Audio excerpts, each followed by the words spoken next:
welcome back. In this video, I'm going to show you how to make this really cute and easy 4th of July, Independence Day, whatever you want to call it, craft out of clothespins. So stay tuned and I will show you how to do it. Alrighty, y'all, let us get started. So someone in my Facebook group, Diana, had made something similar to this, and now I'm making one too. So if you're watching, Diana, hi! But what you're going to need is a 4x6 photo frame. Yes, I've already removed the glass in this one because this is the second or third time I've had to record this, because first time my battery died, second time somebody called and it shut the camera off. But anyway, 4x6 photo frame. You can find these at Dollar Tree. Mine happened to be out, but I did get this one at Walmart. You're going to need some clothespins. Wherever you purchase your clothespins is fine. Dollar Tree, Walmart, wherever these came from, Walmart. You're going to need 10. You're also going to need some paint. Because we're making the flag, I have red, white, and blue spray paint. Y'all know I adore spray paint. The spray paint is going to be to paint your little clothespin, guys. But we're going to also be painting on some little dots to represent stars. So for that, you're going to need a little bit of white acrylic paint and a small paintbrush. I can't find my dotting tool kit right now because I've been moving a lot of stuff around. But if you don't have a dotting tool kit, you can use a fine point paintbrush. And we'll be doing that later on using the acrylic paint to put our stars. Hot glue gun and glue sticks, and I think that is it. I feel like I'm missing something. I don't know. It should be it though. But what you're going to do, let's just take the back off of this. And like I said, I've already removed the glass. I'm going to take out that paper there and throw it over there and throw it in the garbage later. But you can leave your photo frame as is if you want to, or you can paint it. I think I'm going to paint mine. And then later on, after the paint has dried, come back and scuff it a little bit for a little bit of the wood to show through, sort of like it's distressed or something. You can do whatever you like. But for your clothespins, I have some white ones outside drying right now. But what you want to do is take your clothespins apart. Let me grab one here. You shall be my example. And I just grab them by the ends like that and just pop it apart. Just like that, so that you have the two halves. So for the red, you're 1, 2, 3, 4, 5, 6, 7. You're going to need 7 red and 2, 3, 4, 5 blue, and then the rest is going to be white. So this one is dry, but the rest were still a little bit tacky, so they're still drying. But what I'm going to do is I'm going to paint this frame. I'm not 100% sure at this exact moment what color I'm going to paint it. But I'm going to paint it one of these colors, and we're going to let that dry.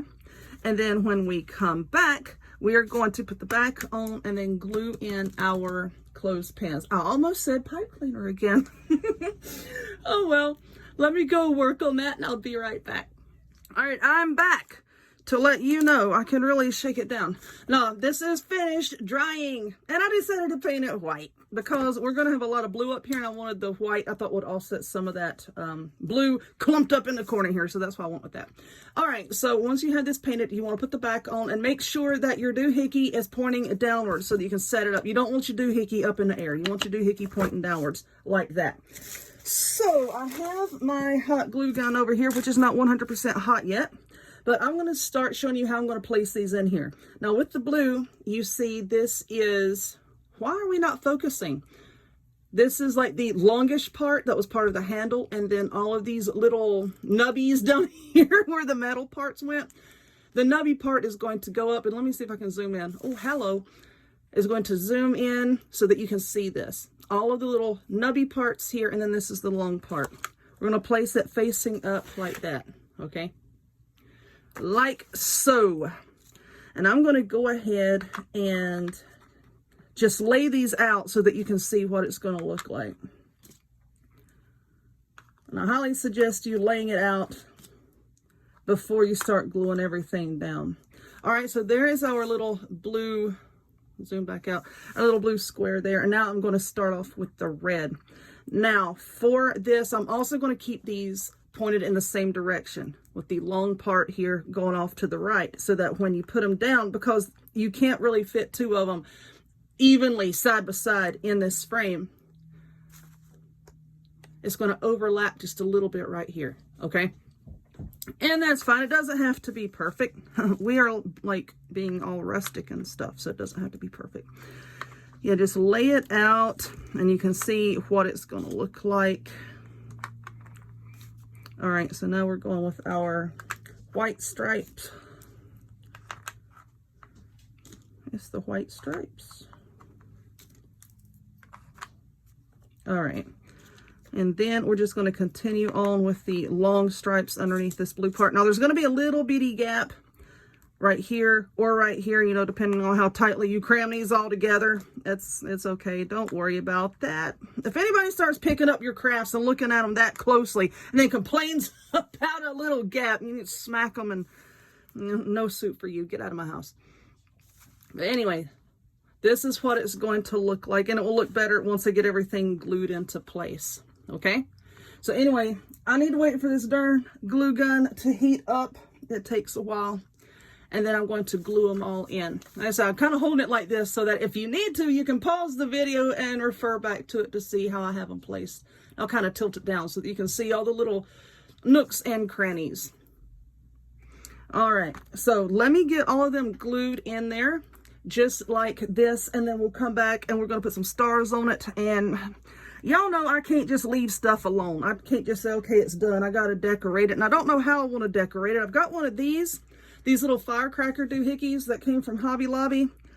And I've already used that on another craft. So I don't know if I want to use this again or if I want to put like a little twine decoration up here. I don't know yet. Let me work on it and I'll think about it. I'll be right back. Okay, so I am just finishing up gluing these down in there, getting the glue strings all over my darn self. Look at that. Okay, so this is what we have. Now, for the little stars part, like I said, I was going to use some acrylic paint, and I just looked and saw that I'm out of white acrylic paint, but I have some of this white puffy 3D paint. So that's what I'm going to go with. Somebody asked me the other day, do you ever have like crafts that just don't work out? And yeah, sometimes. And then sometimes you have videos that just don't go as smoothly as you would like. So, well, that's just an oogie mess, isn't it? I sound like Annie Wilkes. All right. But anyway, if you have the acrylic paint, then of course you can just paint little dots on there with some paint brushes. And my Dollar Tree has these paint brushes, these Crafter's Square.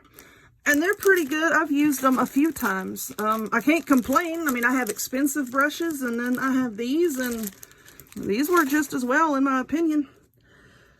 But now that all of this is glued down, like I said, acrylic paint and just dot some stars on there, or I'm going to use this 3D puffy paint, and hopefully I don't make too big of a mess, which there's an air bubble. And I'm just going to put some little dots. Paint out of the way, there's a gnat on that paint. I'm just going to put little dots everywhere.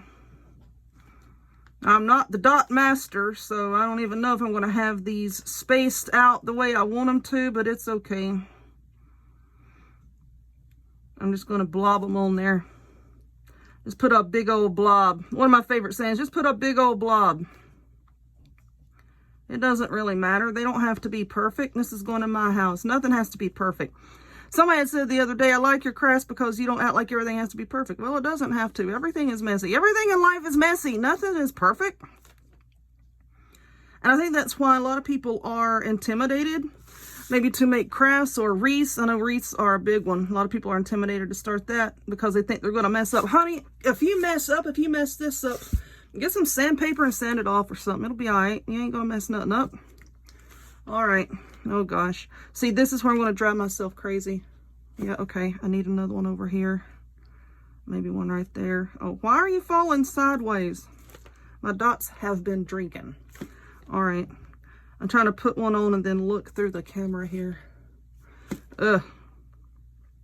Right there. All right, that's about as good as it's going to get. Stop with the dots. That's about as good as it's going to get, my friends. I didn't even count those, so no disrespect. Okay, so for the little decoration, I don't think I want to sand this down to distress it. I don't think I want to.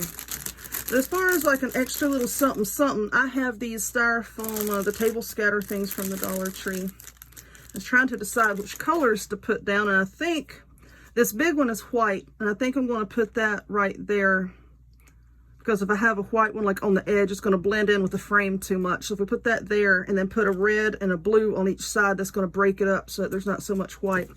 But you see, these are very, very puffy, and they're not going to glue down very well. So you're going to have to hold your scissors, hold them properly, and just kind of trim off a little bit of this excess puffiness. Don't you wish you could do that to yourself? Just trim off some of the excess puffiness. Oh, a starfish. Just trim it down. Let's move this over here because I know I'm going to bump that paint and make a big old mess. So just trim these down, and I'm going to do the same thing with the red and the blue. See how that makes the back a little bit flatter? And when I glue it down, it gives us a more stable spot to put our glue. And this is low temp glue because, you know, the high temp hot glue, it will eat up styrofoam. So I'm sticking with the low temp. I'm going to put it right here so that it doesn't really block any of our blue. Okay. And then I'm going to do the same thing with the blue and the red. I'm just going to trim off some of the back and stick it there. And this little guy just looks lonely, and I think I'm just going to glue him right there. Make sure that when you glue this on here, it's not sticking out from the bottom. But like I said, this came from Hobby Lobby. Okay. And yeah, I'll do the same thing with these stars. Trim off the back, and I'm just going to glue them down like right up in here. Okay. And then that will be that.